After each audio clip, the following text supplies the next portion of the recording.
Bonsoir à tous, merci de nous suivre sur RTI 1 ce mardi 19 septembre. Ouverture hier lundi de la 72e Assemblée générale des Nations Unies. Le président Alassane Ouattara y a pris part à New York. Et le débat s'est ouvert ce mardi, occasion pour les chefs d'État de se réunir pour discuter des enjeux mondiaux et mener le débat autour du thème « Priorité à l'être humain, paix et vie décente pour tous sur une planète préservée ».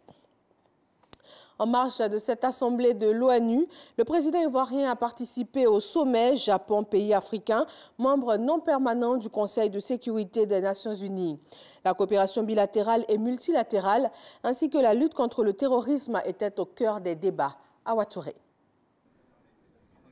Initiative du Premier ministre japonais Shinzo Abe, le sommet Japon-pays africain non membre du Conseil de sécurité des Nations Unies s'est penché sur plusieurs questions liées notamment au renforcement de la coopération entre le Japon et le continent africain, la sécurité et la réforme de l'Organisation des Nations Unies. La Côte d'Ivoire, le Sénégal, la Guinée équatoriale et la Guinée qui assure la présidence de l'Union africaine ont par la voix du Premier ministre éthiopien exprimé leur solidarité et leur soutien au Japon face aux menaces que la Corée du Nord fait peser sur sa sécurité, avant de réitérer la volonté des dirigeants africains à renforcer et diversifier les relations de coopération avec le Japon.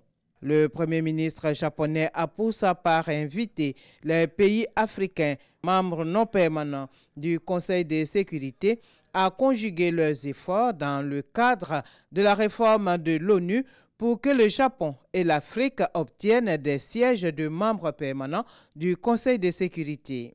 À l'issue des travaux, le président de la République Alassane Ouattara s'est dit heureux d'avoir porté la voix de la Côte d'Ivoire à cette tribune. Nous avons bien sûr parlé de coopération bilatérale, mais surtout de lutte contre le terrorisme. Nous avons tous demandé que le Japon apporte son appui, non seulement au renforcement de la résolution concernant la lutte dans le Sahel, mais également du financement. Le financement bilatéral, le financement multilatéral, car c'est important que les pays du Sahel aient les financements nécessaires. En plus de cela, nous avons parlé de la menace concernant la Corée du Nord et qu'il était important que des sanctions soient prises.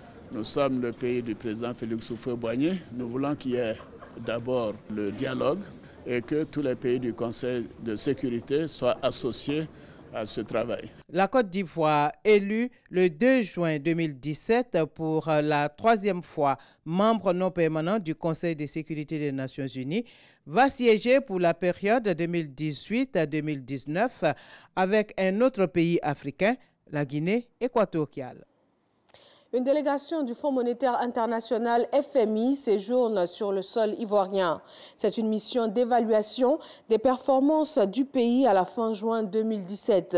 Elle a été lancée ce mardi par le ministre de l'Économie et des Finances. Le Premier ministre s'est rendu aujourd'hui au marché de la commune d'Abobo. Au nom du chef de l'État, Amadou Gon Coulibaly a laissé une enveloppe de 30 millions de nos francs aux commerçants sinistrés. Après l'incendie qui a ravagé le marché dans la nuit de dimanche, il était aussi porteur d'un message de compassion du gouvernement et du pays tout entier. Réunion sur la crise en RDC liée au maintien au pouvoir du président Kabila, dont le second mandat a pris fin le 20 décembre 2016, la Constitution ne lui permettant pas de briguer un nouveau mandat. Les deux figures de l'opposition congolaise, Félix Tshisekedi et Moïse Katumbi, et 3 représentants de la société civile et de mouvements citoyens ont signé lundi à New York un communiqué.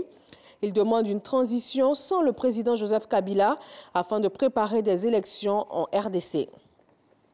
La dirigeante birmane Aung San Suu Kyi s'est enfin exprimée sur l'exode des Rohingyas.